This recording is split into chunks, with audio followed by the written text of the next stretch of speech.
was flipping through Luke this morning and ran into Luke 13, 1 through 5.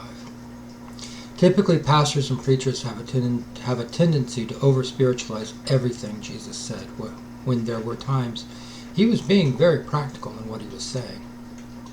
In this case, when he repeats himself 3 times, if you don't all turn around, you will likewise be destroyed. He isn't referring to being thrown into hell.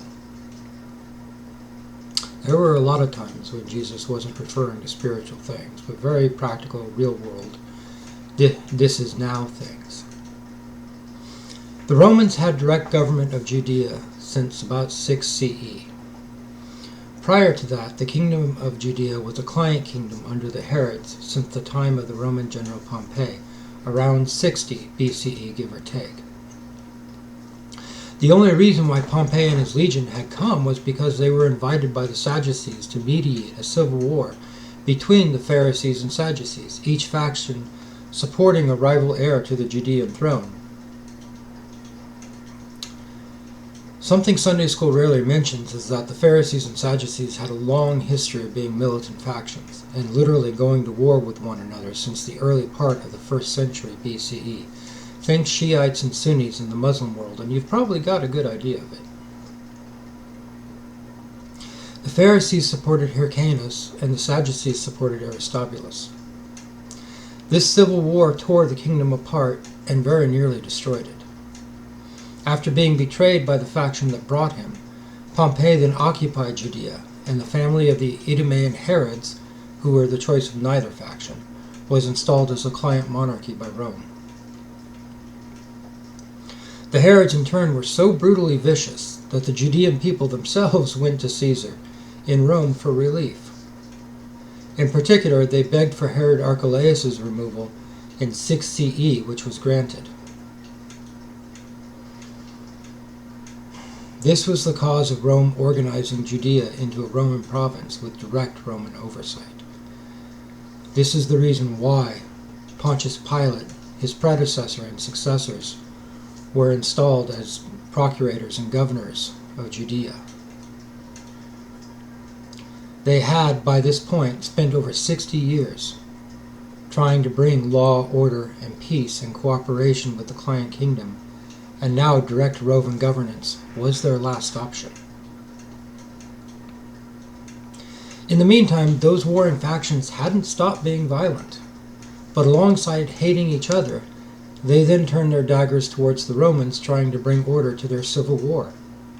And so there were insurrections, murders of Roman personnel, false messiahs rising up to overthrow their Roman oppressors, appearing to forget what it was like when they governed themselves.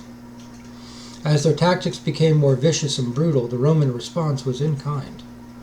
Rome didn't tolerate chaos, even as it tried to respect and absorb the other cultures, cults, and deities from the people within the empire's borders. So what was Jesus warning them of? Hellfire? Not of the eternal kind, but of the very grounded earthly kind. He was warning the Judean people that if they didn't turn around from their tactics against the Romans, then they would be destroyed, which did happen starting in 70 CE, after yet another Judean rebellion and false messiah in 66 CE, culminating in the well-known last stand suicides at Masada in the early 2nd century. He wasn't warning them of judgment by God, but judgment by the Romans. What was he telling them to do? Love your enemies. Do good to them. Carry the soldier's gear the extra mile. Be kind to one another and forgive one another. If the Judeans had followed what he said towards one another and towards the Romans, there would have been no Masada. There would have been no destruction of the temple in 70, much less Jerusalem. There would have been no roads lined with crosses of Judean zealots. Had the nation done what he said, there would have been no need for the Roman legions to remain there, being needed elsewhere on the imperial frontiers at the time, like Britannia or Germania. Had the Judeans practiced what Jesus preached and ceased their delusional, suicidal insurrection against a Rome that was going to bring peace at all costs, even if it meant scorched earth, then none of what Jesus predicted would have. As the prophet of Yahweh, obviously more than this, but a prophet as well, he was warning them for 3 years, almost 40 years before it happened, to turn around before they caused their own demise. And they refused to hear him. More than this, they harassed him, spread fake news about him, and ultimately murdered him, just like the prophets before him, for warning them about what was coming, because they didn't want to hear it. And what was even more insane about their behavior was that they knew what the Romans would do if they continued, because they did it in Greece with Corinth. When Rome subjugated Greece, the original Corinth was such a rebellious city that Rome razed it to the ground and rebuilt it as a Roman city. Even further back, when Carthage gave Rome such problems as a rival, ultimately Rome came and razed Carthage to the ground, even going so far as to salt its farm fields, so that the people would be forced to move because they couldn't grow crops to feed themselves.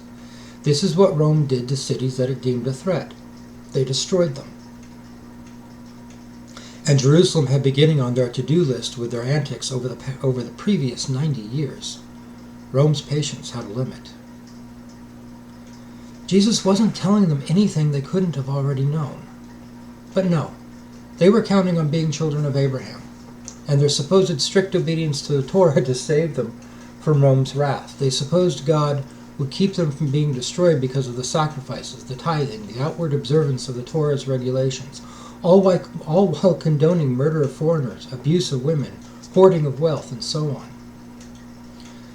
They preached the Torah, praised the prophets, but didn't listen to their words when those same prophets preached against the very same things.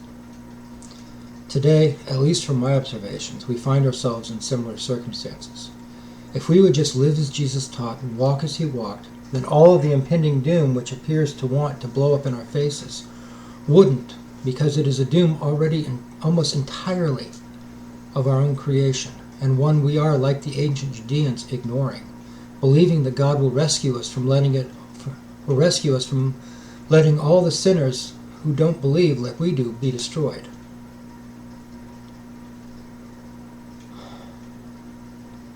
Scripture is clear, it doesn't work that way. Jesus was actually clear that it doesn't work that way, and so were all of the prophets. You reap what you sow. By 70 CE, nearly all of the original disciples had either been martyred or had left Jerusalem and Judea altogether. Ephesus in Asia Minor had become the new hub of the Christian faith for many years, and after Ephesus, Rome itself.